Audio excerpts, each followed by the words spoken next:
우리가 받은 이 십자가의 속죄의 복음은 굉장히 놀라운 복음입니다. 우리의 모든 죄가 다 용서받았다.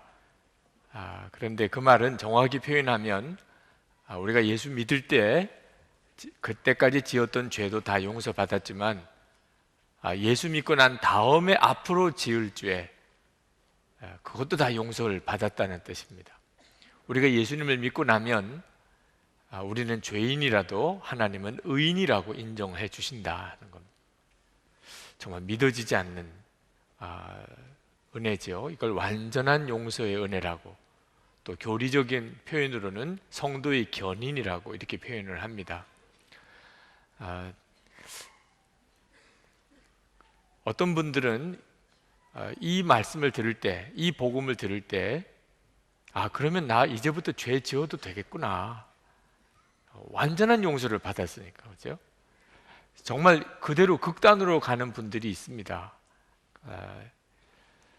그런 분들이 구원파 이단입니다. 실제로 교리 중에 성도의 견인이라는 교리가 있어서 우리가 앞으로 어떤 삶을 살든지 하나님은 반드시 우리를 지켜주시고 또 끝까지 우리를 구원해 주시게 되어 있고, 우리가 어떤 죄를 지어도 그것은 이미 다 예수님 십자가 지실 때 다 용서받았고, 또 하나님을 우리를 의인이라고 인정해 주시니까. 그러니까 죄 지어도 뭐 회개할 것도 없어요. 이미 다 용서받은 거니까. 그걸 진짜 믿음이라고 강조하는 그런 이단도 생기게 될 정도입니다. 어떤 사람들은 그건 말도 안 돼, 그것 때문에 교회가 타락하는 거야, 그래서 또 그런 교리를 부정하는 사람도 있습니다. 이 모두가 다 이 완전한 용서의 은혜를 정확히 이해 못해서 그런 것입니다. 여러분, 분명한 것은 하나님이 우리가 예수님을 믿을 때 우리가 그때까지 지은 죄뿐만 아니고 앞으로 지을 죄도 다 용서하셨습니다. 예수님이 십자가에서 우리를 위해서 흘리신 이 피는 우리가 예수 믿을 때 지은 죄만 해당되는 것이 아니고 우리의 전생에 우리가 가지고 있는 죄, 우리의 근본 원죄까지도 다 용서하시는 속죄의 은혜가 있습니다. 그런데 하나님이 그런 완전한 용서의 은혜를 우리에게 주시는 것은 우리로 안심하고 죄를 짓고 살도록 하려고 하심이겠습니까?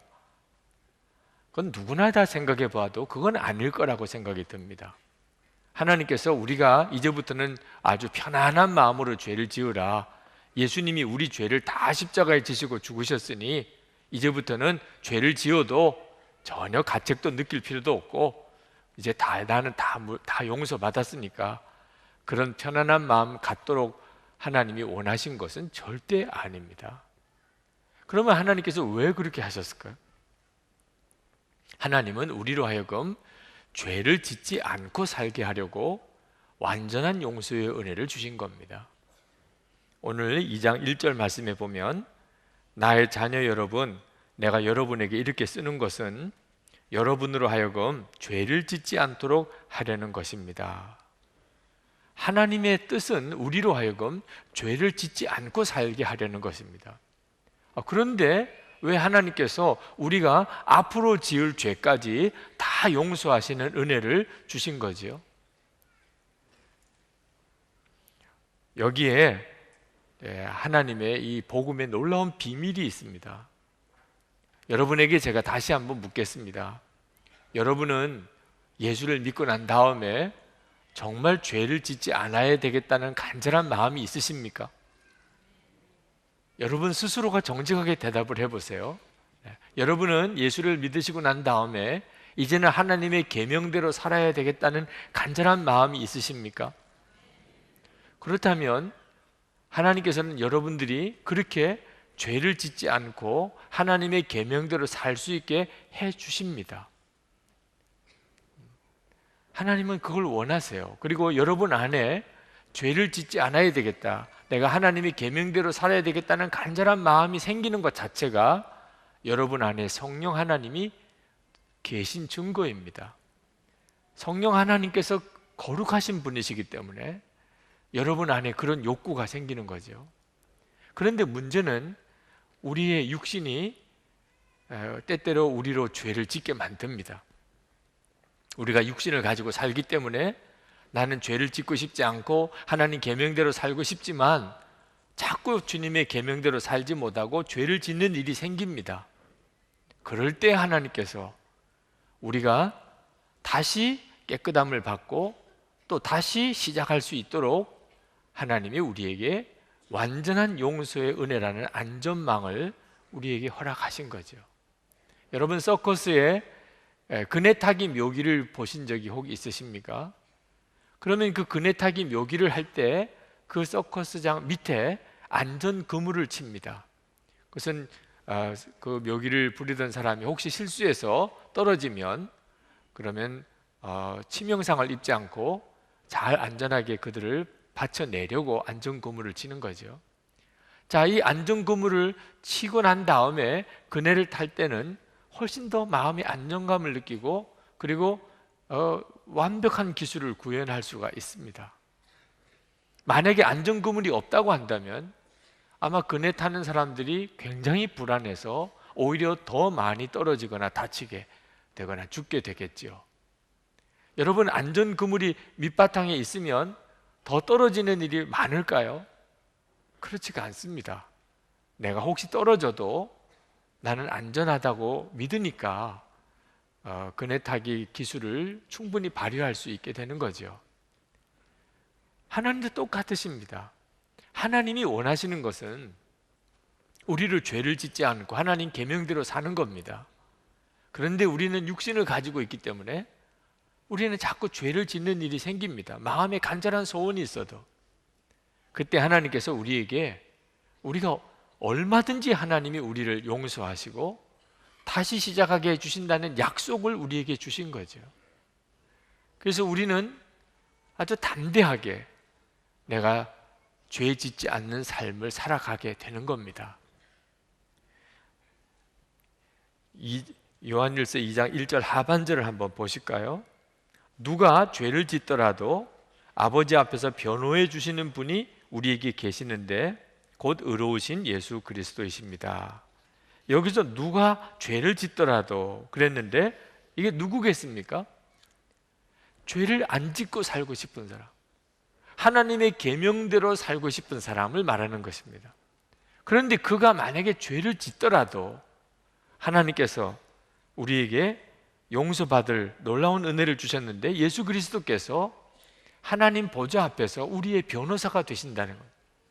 그래서 우리가 죄를 지었을 때 분명히 그것이 죄지만 예수님께서 우리를 함께 십자가에 죽으셨기 때문에 그러므로 저의 모든 죄가 다 이미 죄값을 치렀기 때문에 이제는 저는 죄인이 아니고 의인입니다 라고 예수 그리스도께서 우리를 변호해 주신다는 거예요. 그래서 우리가 죄를 짓고 하나님 앞에 고백하기만 하면 우리의 모든 죄를 사하시고 모든 불의에서 우리를 깨끗하게 해주시며 우리를 다시 시작하게 해주신다는 거예요. 그러니까 이 완전한 용서의 은혜는 죄를 짓지 않고 살게 하려고 주시는 은혜라는 겁니다. 끈질김이라는 책을 쓰신 존 비비어 목사님이 당신의 그동안의 신앙 과정에 대해서 그 책 속에서 간단하게 그렇게 쓰고 있는데 고등학교 다닐 때 그러니까 10개라는 영화를 보았답니다. 근데 그 영화 중에 고라 자손들 그 무리들이 모세를 대적하는 장면이 나옵니다. 근데 그때 하나님께서 그 고라 무리들을 땅을 쫙 쪼개어서 그들을 다 땅에 묻어버리는 장면이 나오는데 엄청 충격을 받았어요. 야, 죄를 지으면 저렇게 무서운 벌을 받는구나. 그래서 영화를 보고 집에 돌아와서 하나님, 제가 이제는 절대로 정욕을 취하거나 죄를 짓지 않겠습니다 라고 기도를 했는데 그 다음부터 계속 죄를 짓고 살았다는 거예요.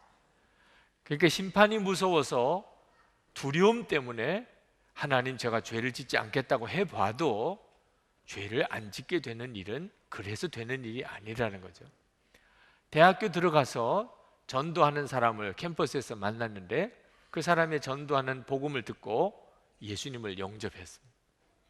근데 예수님을 영접했지만 여전히 그는 생활의 변화가 크게 없었다 그래요.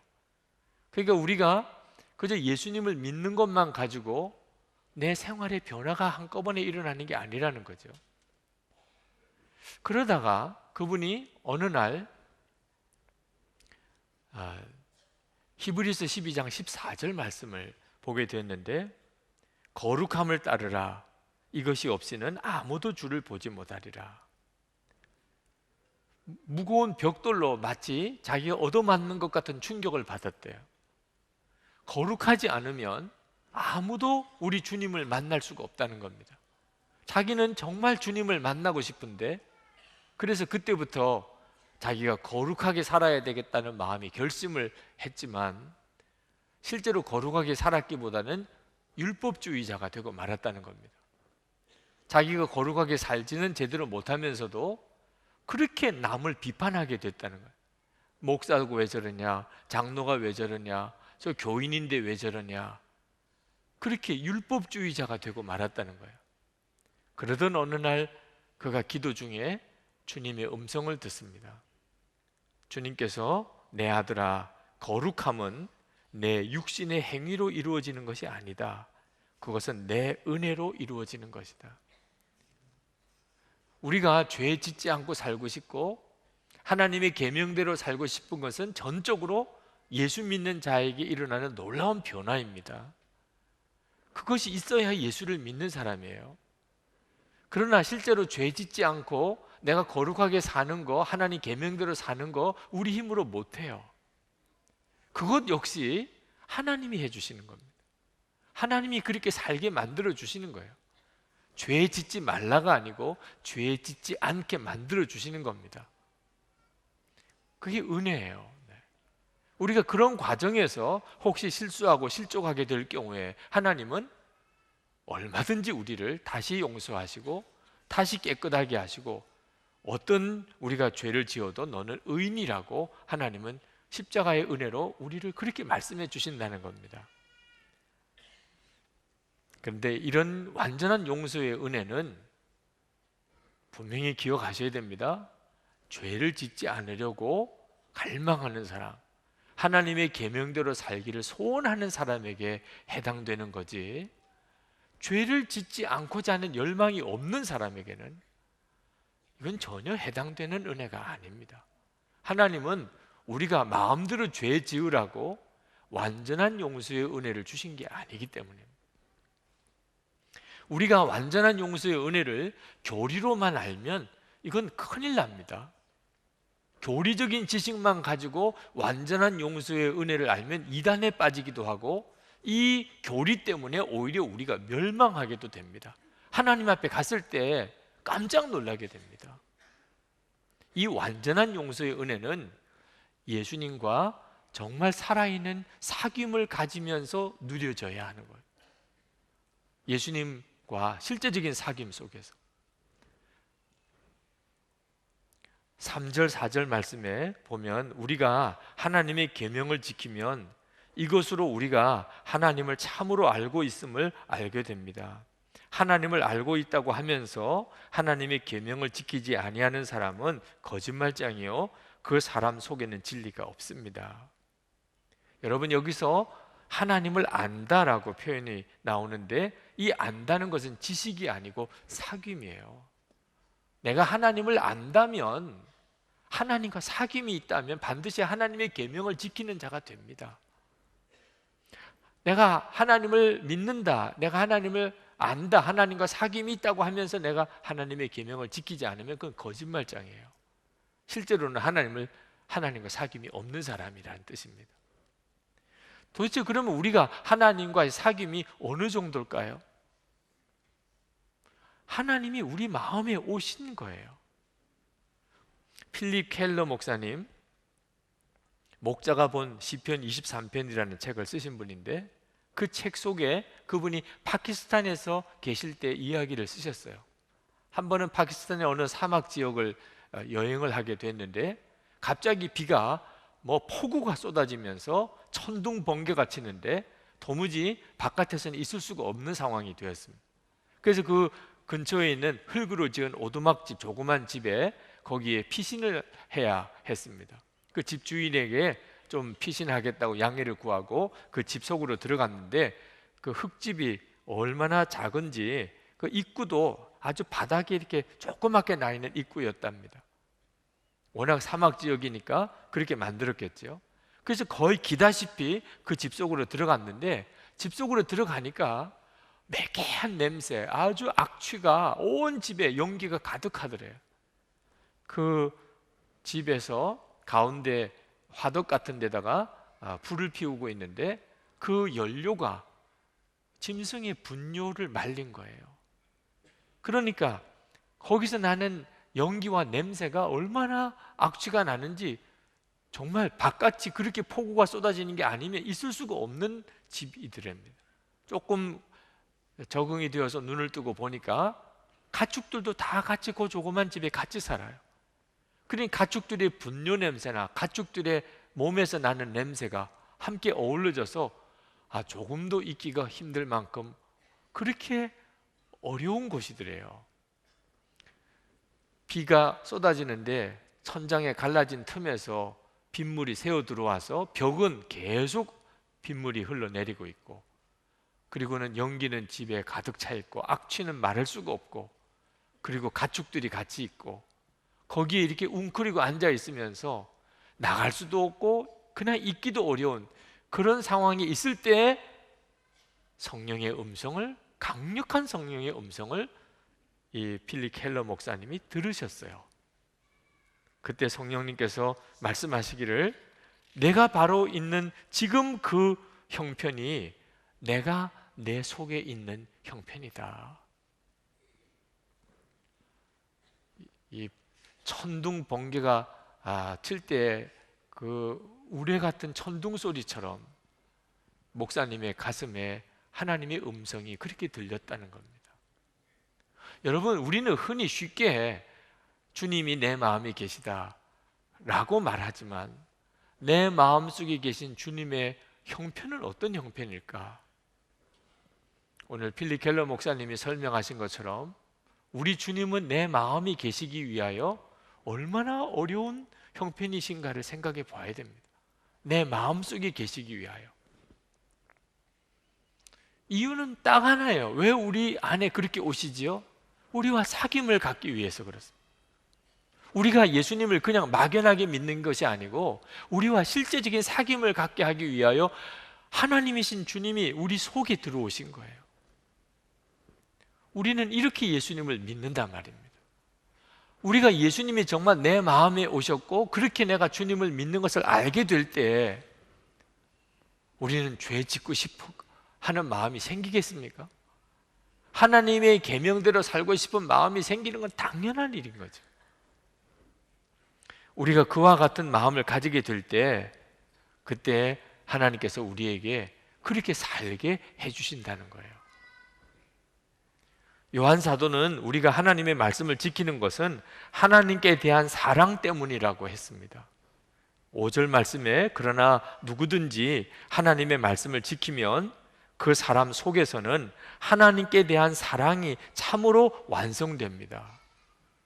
그러니까 여러분, 우리가 하나님의 계명을 지키는 것은 하나님의 사랑 때문이에요. 하나님의 사랑, 하나님을 사랑하게 되니까, 그러니까 하나님의 말씀대로 살고 싶어진다는 겁니다. 그러니까 하나님의 말씀대로 사는 걸 보면 그 사람이 하나님을 얼마나 사랑하는지를 알게 된다는 거예요. 여러분들은 하나님을 사랑하십니까? 예수님께서 예수님을 저주까지 하고 그리고 3번이나 부인했던 베드로를 다시 세우실 때 다른 질문 안 하셨어요. 내가 나를 사랑하느냐 하는 질문만 하셨습니다. 그리고 그 질문에서 모든 것이 다 이루셨어요. 혹시 여러분 중에 지난 한 주간 동안 하나님의 말씀대로 살지 못한 것 때문에 괴로우신 분이 혹시 계시다면, 또 하나님의 말씀대로 살아야 되는 게 너무 힘들어서 지금 마음에 방황을 하시는 분이 혹시 계시다면, 그러면 주님은 여러분에게 딱 한 가지만 질문하십니다. 내가 나를 사랑하느냐? 오늘 이 예배를 드리시면서 여러분들은 여러분의 고백을 주님께 드리세요. 주님은 내가 나를 믿느냐라고도 말씀 안 하시고 내가 나를 사랑하느냐. 여러분, 우리가 하나님의 뜻대로 살기 위해서는 반드시 하나님과 사랑해야 합니다. 죄를 짓지 않고 이 세상에서 죄 안 짓고 살기가 어렵다고들 하지요. 그런데 나는 죄를 짓기 싫어요.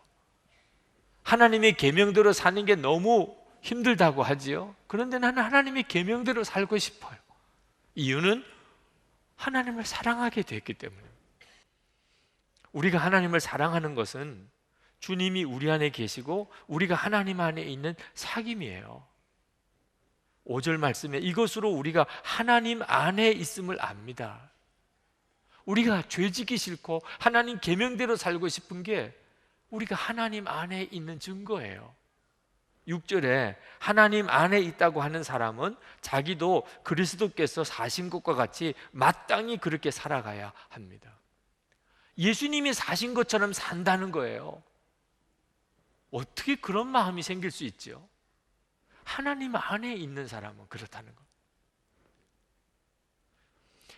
예수님처럼 산다는 게 뭐지요? 사랑입니다. 그 핵심은 사랑입니다. 예수님께서 하나님의 계명을 두 마디로 하셨어요. 하나는 하나님을 목숨을 다하여 사랑하는 거고 또 하나는 내 이웃을 내 자신처럼 사랑하는 것이라. 우리가 죄 짓지 않고 사랑하며 사는 것이 우리 안에 주님이 오신 가장 놀라운 증거입니다. 그러므로 여러분, 우리가 죄 짓지 않고 살고 하나님이 계명대로 살아야 한다고 할 때 조심할 게 한 가지가 있어요. 그것은 사랑이 빠져버리면 율법주의로 빠져버리게 된다는 겁니다. 우리가 흔히 교회에서 죄 짓지 말아야 된다, 하나님 계명대로 잘 지키고 살아야 된다는 사람들을 봅니다. 교회에서 많아요, 그런 사람들. 그런데 그런 사람들을 볼 때 무서운 느낌이 들 때가 있습니다. 우리 한국 교회가 지금 이 문제에서 아주 심한 홍역을 앓고 있어요. 교회에 오면 죄 짓지 말아야 돼, 하나님 계명대로 살아야 돼. 그런데 분위기가 무서워요. 항상 감시하는 것 같아. 항상 비판해요. 지적해요. 야단쳐요. 이건 오늘 요한 사도가 말씀하시려는 것과 같은 게 아닙니다. 왜 그렇게 되어버렸죠? 하나님을 뜨겁게 사랑하는 사랑이 빠졌기 때문입니다. 하나님을 뜨겁게 사랑하는 것 없이도 죄 짓지 말아야지, 하나님 계명을 지켜야지 할 수 있어요. 머리에서부터 나올 수 있어요.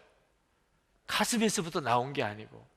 저희 교회 젊은이 교회 자매 중에 유치원 선생님이 있어요.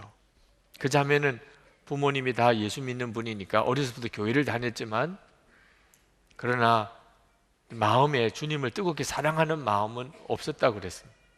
유치원 선생님으로 유치원에서 거기서 아이들을 가르치는데 동료 교사들과 갈등을 겪을 일도 많고 아이들 때문에 때때로 마음 상처받을 일도 많았대요.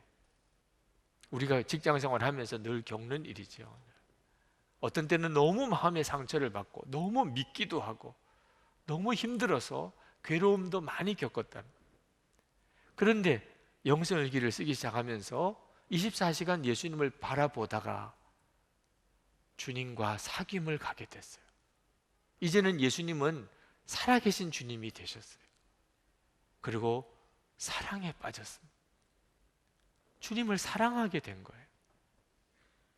그런데 주님만 사랑하게 된 것이 아니고 유치원에서 동료 교사들과 아이들과 그들을 한 영혼 한 영혼을 마음에 품게 되더라는, 주님과 사랑에 빠지고 나니까 이제는 사람들이 다 마음에 품어지고 간절히 기도하게 되고 말 한마디를 해도 주님께서 하시려는 말, 내가 행동을 하나 해도 주님이 하시려는 그런 행동을 하게 되더라고 고백했어요.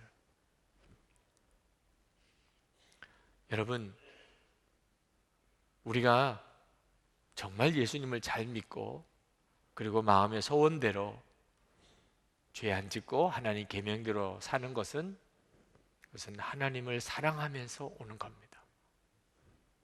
우리가 그저 예수님을 믿는다는 수준에 머무르지 말고 예수님을 사랑하는 자가 되어야 합니다. 주님의 은혜로 죄 짓지 않는 놀라운 기적, 하나님의 말씀대로 정말 사랑하는 기적이 주님을 사랑할 때 우리 안에 일어납니다. 오늘 성찬을 이제 받으시게 되는데, 이 성찬은 우리가 예수를 믿는 것이 예수님과 온전한 연합, 주님이 우리 안에 오시고 우리가 그 주님과 온전히 하나가 되어지는 놀라운 연합임을 우리에게 보여주고 있습니다. 오늘 여러분이 성찬 받으실 때 주님과 온전히 하나 되는 깊은 은혜를, 그래서 정말 주님과 사랑에 빠지는 은혜를 받으시게 되기를 축복합니다.